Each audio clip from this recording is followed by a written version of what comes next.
Well, hello everyone and welcome back to another video of the F1 22 Driver Career Mode with Red Bull, episode number 45 today for the Canadian Grand Prix of Season 3, round number 7. If you missed the previous episode uploaded on Thursday at Baku, recommend you go and check that out, and of course subscribe if you're new to the channel to see plenty more F1 22 Driver Career Mode videos as and when they come out. But coming into this one then, it's going to be a wet race and a dry qualifying. Full wet for half the race and then inters at the end. So that's definitely going to be interesting. And whether or not we just hold out on the full wets for the entire race, we'll have to wait and see what happens. R&D wise, Ferrari have overtaken McLaren at the top. Ourselves though and Mercedes are all separated close together. Alpine starting to fall behind, but we all know Verstappen, that's on paper. On track, Verstappen is actually a big threat really. There's only a couple of points separating me, Leclerc and Verstappen at the top of the championship. So we'll look to do better. Canada is an okay track for me.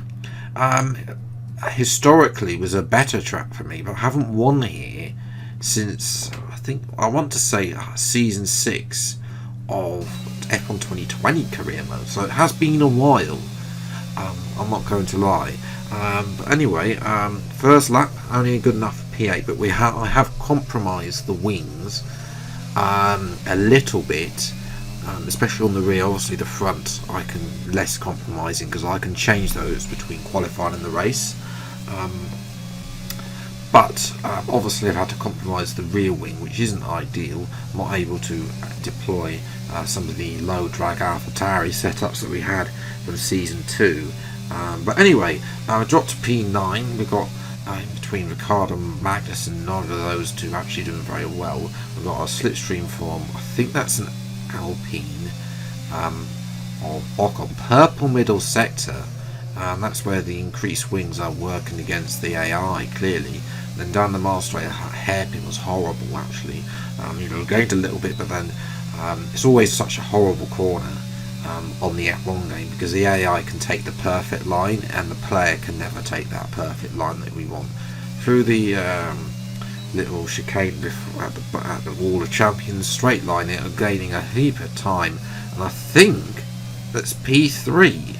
It is P3. So once again this second run working wonders, and because it's raining I did 2 sets of soft tyres. It's not like you're going to see on Thursday's video at Silverstone, which is in the dry. You'll see something a little bit different there. So we'll see what we can do from 3rd place on the grid. It's time for the race, today's Canadian Grand Prix. It's time once again then to go racing here in Montreal, the 2nd largest French-speaking city in the world and home since 1978 to the Canadian Grand Prix.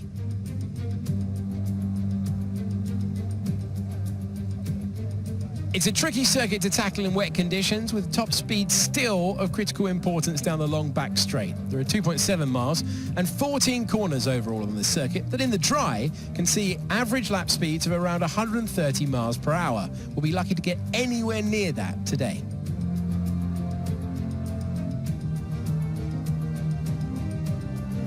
Off the back of a fantastic qualifying session, it's time to see how our starting grid looks like for today's race. It's Carlos Sainz in pole position.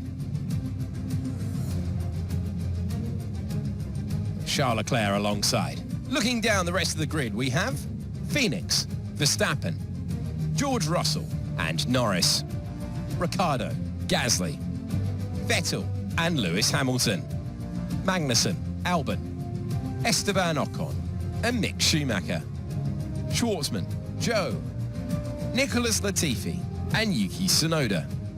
Stroll and Valtteri Bottas begins the race from the back of the grid. It's almost time for the lights to go out, so let's head down to the track where preparations are underway. A warm welcome to Natalie Pinkham, who is beside me in the commentary box today. Let's talk about Phoenix. What do you make of their performance so far this season? Well, they've been avoiding mistakes and have had solid pace, so it's been a good season so far. But whether they can keep that up long term remains to be seen. After the points finished last race, let's aim to keep that momentum going. So here we are on the grid. You can actually hear, if you listen closely behind what Mark was saying, how hard it is actually raining on the grid. Race strategy is obviously a no stop, but it might be a one stop if it switches to inters.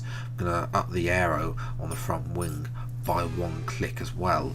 So 5 red lights then. The Canadian Grand Prix, or sorry, Canadian boat race I should say, and away we go. And it's a terrible start, just as fast as a cruise ship, but Verstappen isn't doing that. Have a little look at Leclerc, but unable to do that. Verstappen around the outside there.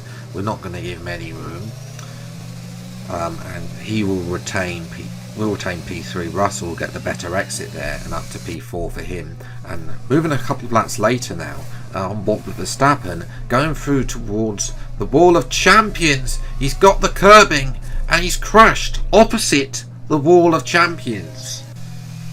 So it is claimed, well, if it technically he did make contact with the Wall of Champions, but he crashed into the other wall. Does that count? I don't know. Let me know what you think in the comments below about that. But obviously, we're going to take this opportunity to box for inters.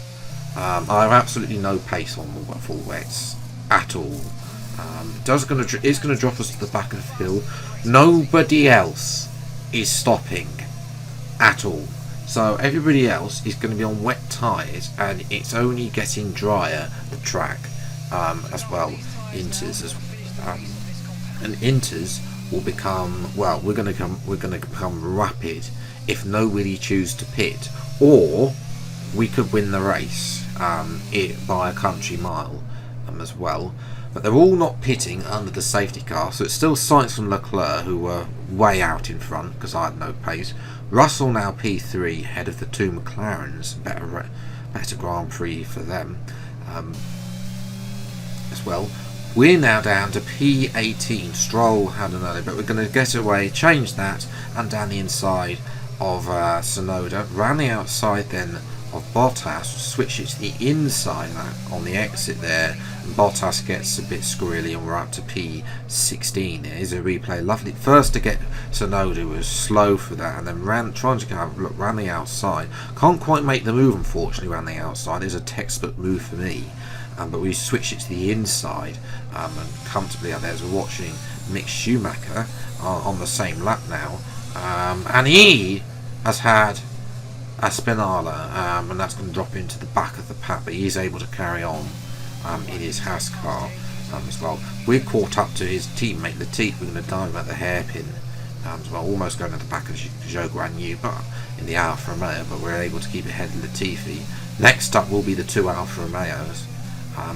First Zhou and then Schwartzman, neither really doing much, only scored 1 point so far I think this season as well. So we're going to get some Zhou here with a dive a little bit deep into that corner. I didn't want to go that deep, but nonetheless it is an overtake up to P13 now. Next up is Robert Schwartzman. Have a look around the outside of the hairpin. No, I'm going to try and switch it back to the right to try and get the better traction. No, we're going to have to sit behind him. He's got the better traction out of the hairpin.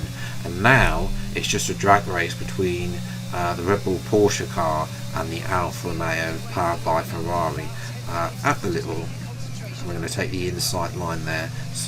Schwartzman doesn't fight that too hard. It's actually a very clean move here as well. A little bit of a corner cut, but that's, you know, it is a tight corner as well. Unable really to do anything else. Next up is Albon, who's doing about 2 miles an hour through the hairpin, so we just dive anyway, a late dive there, but enough to get past.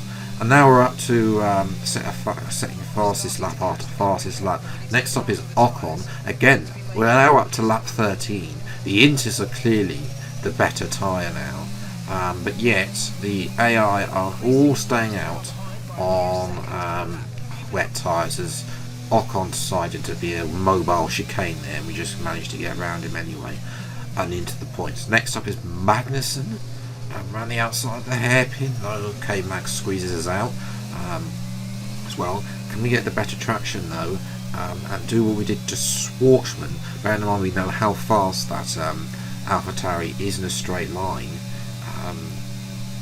compared to the Red Bull. It's a huge dive, and I can't make it work. But we've had a good run though through those 5 corner. We're going to use what ERS we've got left. We've deployed all of it, what we are allocated for the lap. We're going to dive down to turn 1 and get the position anyway.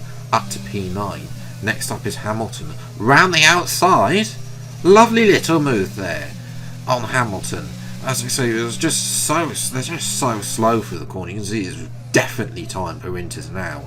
But you know, it's just so slow. It was like taking candy from a baby there. As well, very easy. Up to P8 now. Next up is Vettel. Dropped Hamilton like a stone. We're just flying about 3 or 4 seconds a lap faster again. Vettel so slow at the hairpin. Easy to get past him. Up to P7 now.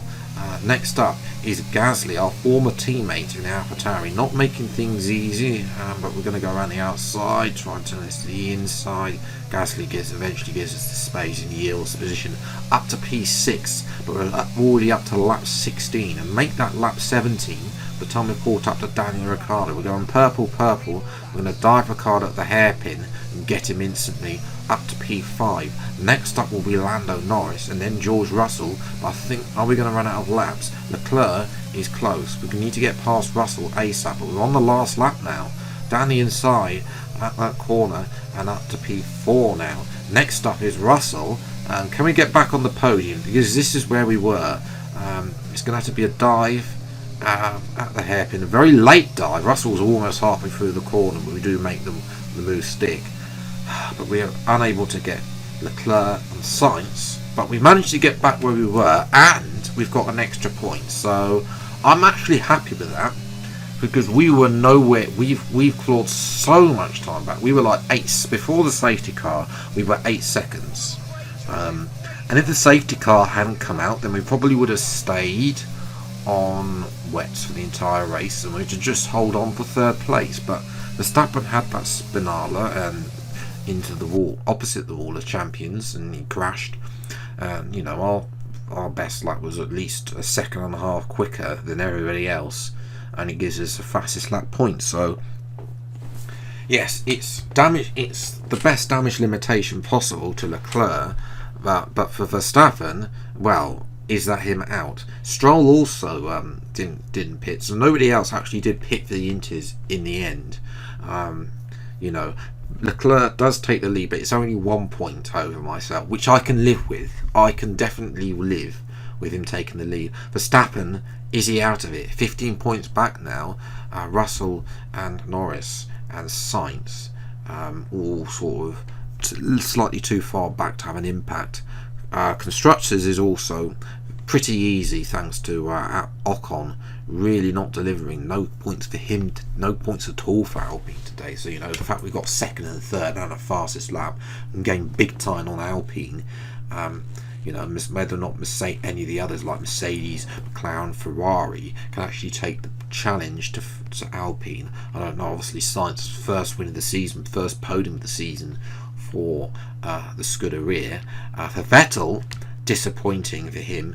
Hamilton will also be disappointed, only getting 9th, but better for Ricciardo though. He's back to P6, his best result of the season. So McLaren will be hoping both of those can get, at least if they can't be on the podium, then they need to maintain their upgrades and hopefully get back to winning. Well, Lando's already won, so you know, back to the podium as quickly as possible. So that's where I'm going to leave it anyway for today's episode. If you have enjoyed, leave a like, subscribe to the channel, and you see plenty more F122 driver remote videos with Red Bull as and when they come out. Until the next video then, I'll see you next time. Take care, thanks so much for watching, enjoy your day, and goodbye.